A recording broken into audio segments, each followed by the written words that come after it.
we are at the business end of the Africa Cup of Nations with the semi-finals starting tomorrow in Ivory Coast. It's been a fascinating tournament so far with 8 managers leaving their posts. The defending champions Senegal and World Cup semi-finalists Morocco both going out. So what can we expect from the hosts who are up against the Democratic Republic of Congo and also Nigeria against South Africa?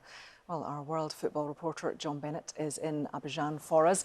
John, welcome to the programme. The hosts, Ivory Coast, have had, fair to say, a pretty bumpy journey up until now.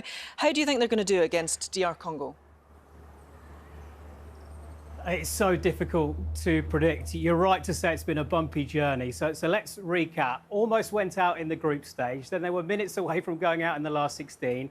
They were seconds from going out in the quarter-finals. But here they are in the semi-finals. Oh, and I forgot to say that they also sacked their manager as well during this tournament. So it really is difficult to know what's going to happen. I think the fans here in the city of Abidjan, they almost feel it's destiny for them to win this trophy after all that's happened. But their opponents, DR Congo, a very strong team with lots of motivation. They want revenge because they were knocked out by Ivory Coast the last time they reached the semi-finals back in 2015. So expect some drama, some twists and turns, because we always get that when Ivory Coast are in action. Well, Nigeria, we would probably say, are favourites to reach the final, aren't they? But South Africa have had luck on their side so far, don't you think? Yeah, and some really good performances as well. I mean, beating Morocco in the last 16, Morocco who reached the World Cup semi-finals.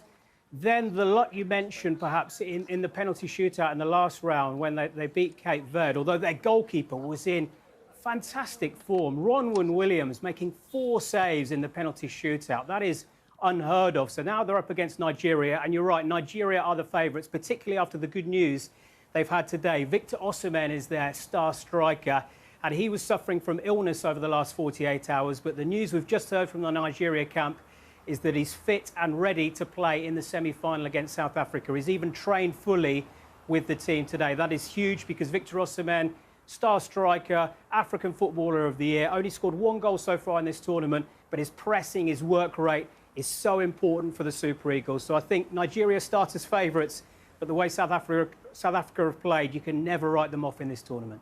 Absolutely not. All right, John Bennett, thank you very much for that update.